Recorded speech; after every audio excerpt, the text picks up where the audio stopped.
Ever get that feeling deep down like you're wrestling with your own brain? Like there's a part of you that's actively working against your best interests? It's not just a bad day, eh? It's more like a persistent undercurrent, a subtle sabotage that keeps you from truly thriving. We've all been there, staring into the mirror, wondering why we can't just seem to get out of our own way. Maybe you've got big dreams, but something always trips you up before you can really take off. Or perhaps it's in your relationships. You crave connection, but end up pushing people away, almost as if you're afraid of getting too close.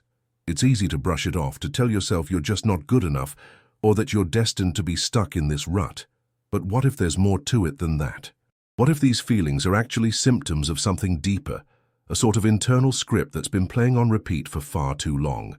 We're not talking about some vague woo-woo self-help jargon. This is about the nitty-gritty of your inner world, the stories you tell yourself, the beliefs you've unconsciously adopted, and how they're shaping your reality, often without you even realizing it. Think of your mind as a grand old theater, the kind with velvet curtains and ornate details. Now, who's writing the play? Are you the star, confidently delivering your lines and taking center stage? Or are you stuck backstage, watching anxieties and insecurities hog the spotlight, rewriting your scenes with fear and doubt? These narratives, often born from past experiences, childhood wounds, or societal pressures, can become deeply ingrained, dictating your choices, influencing your relationships, and ultimately limiting your potential. Maybe it's the story that you're not worthy of love, a belief that whispers in your ear every time you try to open up to someone. Or perhaps it's the fear of failure, a narrative that prevents you from even attempting anything new. These stories, these mental tapes, play on repeat, shaping your perception of yourself and the world around you. They become the lens through which you experience life, coloring everything with doubt, anxiety, and limitation. But here's the thing, you're not stuck with this script. You have the power to rewrite it. It won't be easy, mind you. It'll take courage to face those shadowy corners of your psyche, to confront the limiting beliefs that have been holding you back. But with a little self-compassion, some practical tools, and a willingness to explore your inner landscape, you can begin to transform those narratives, turning darkness into a guiding light. This isn't about overnight transformations or quick fixes. It's about a journey of deconstruction and reconstruction, of recognizing the patterns, challenging the limiting beliefs, and cultivating a fertile ground for self-discovery. It's about finding the power to rewrite your story and discovering authenticity within the shadows. Right then, so we've yarned a bit about this Mente Obscura and how it can feel like your own brain's gone rogue. Now let's dig a wee bit deeper into why these shadows take root in the first place, eh? It's not just random bad luck or a quirk of personality. There's usually a pretty solid foundation for these negative thought patterns. Often it boils down to early experiences, the stuff that shapes us before we even know what's happening. Think about it. When you're a kid, you're like a sponge, soaking up everything around you. If you grew up in an environment where you were constantly criticized, or where expressing your emotions was seen as a weakness, it's likely you developed some pretty hefty self-doubt. Maybe you learned to suppress your feelings just to keep the peace, creating a pattern of internalizing stress that sticks with you, like maple syrup on a stubborn pancake. It's like trying to drive a car with the emergency brake on. You can get somewhere, but it's a struggle and it wears you down. Moreover, society itself plays a role, eh? We're bombarded with messages about what we should be, how we should look, and what we should achieve. These expectations, often unrealistic and unattainable, can create a sense of inadequacy, leaving us feeling like we're constantly falling short. It's like trying to measure up to a hockey player's shot when you're just learning to skate. You're setting yourself up for disappointment. This constant comparison can fuel feelings of anxiety and low self-worth, making it even harder to break free from those self-sabotaging patterns. Furthermore, trauma, big T trauma or little t trauma, can leave a lasting mark on our psyches. A major event, like a loss or an accident, can shake our sense of safety and security, leading to heightened anxiety and a tendency to anticipate the worst. But even smaller, seemingly insignificant experiences, like being consistently overlooked or dismissed, can accumulate over time, creating a deep-seated sense of invalidation. These experiences can rewire our brains, making us more sensitive to perceived threats and more likely to react defensively. It's like a scratch on a vinyl record. It might be small, but it causes the needle to skip every time it passes. Now, consider how this applies when you face a challenge at work or in your personal life. If you've got this underlying belief that you're not good enough or that you're destined to fail, you're more likely to approach the situation with a sense of dread and self-doubt. You might procrastinate, avoid taking risks, or even sabotage your own efforts, all because you're unconsciously trying to confirm your negative beliefs.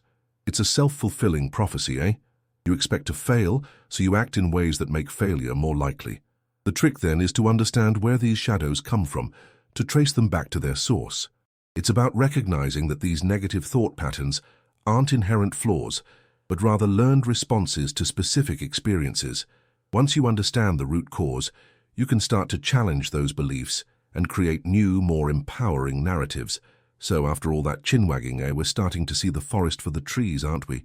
It's not just about identifying a few bad apples in the orchard of your mind. It's about understanding the whole ecosystem that allows those suckers to grow. It's like realizing your basement's damp, not because of one leaky pipe, but because the whole foundation's got issues. You got to address the root, not just mop up the puddle, eh? Reflecting on this journey so far, it's become clear that this Mente Obscura isn't some external force acting upon us, but rather a reflection of our own internal landscape.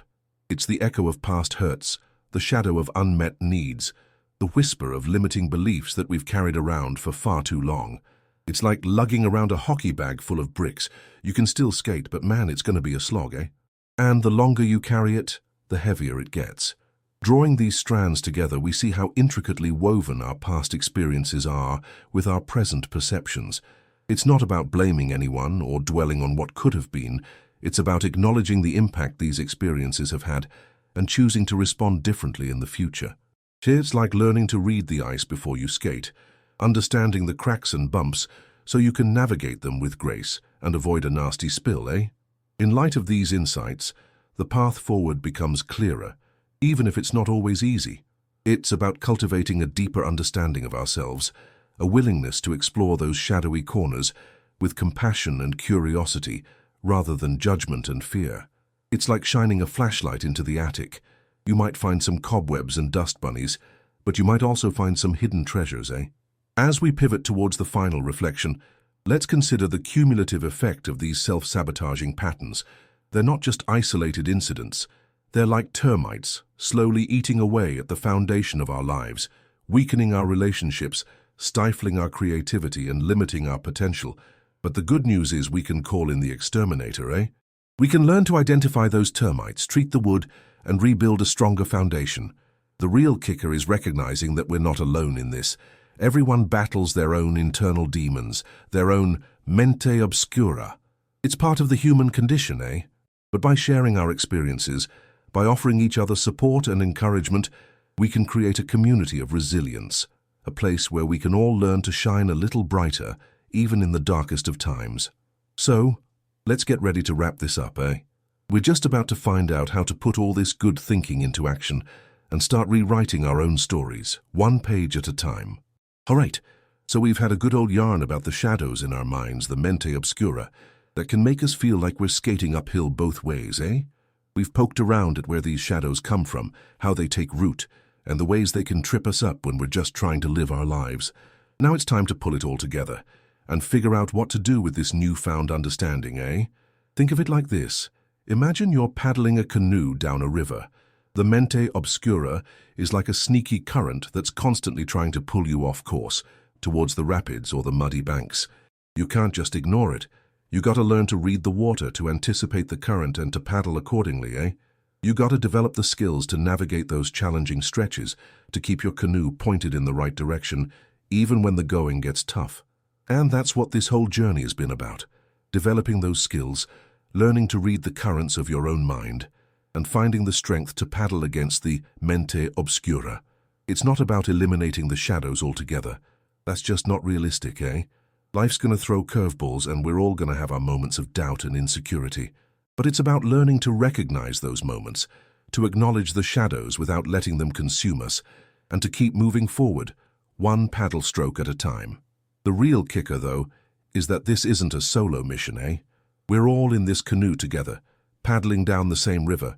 And when we share our stories, when we offer each other support and encouragement, we make the journey a whole lot easier. It's like having a buddy in the bow of the canoe, helping you spot the rocks and navigate the rapids. So, don't be afraid to reach out, to connect with others who understand what you're going through. You're not alone in this, eh? So as we come to the end of our chat, remember this: you are stronger than you think, more resilient than you realize, and more capable than you ever imagined. You have the power to rewrite your story, to challenge those limiting beliefs, and to create a life that's filled with joy, purpose, and connection. It won't always be easy, mind you. There will be days when the current feels overwhelming, when you feel like you're just spinning your wheels. But even on those days, remember to breathe, to be kind to yourself, and to keep paddling, eh? Because the true practice begins now. Not in some distant future when everything is perfect, but right here, right now, in the midst of the messy, beautiful reality of your life. Keep your paddle in the water, eh? You've got this.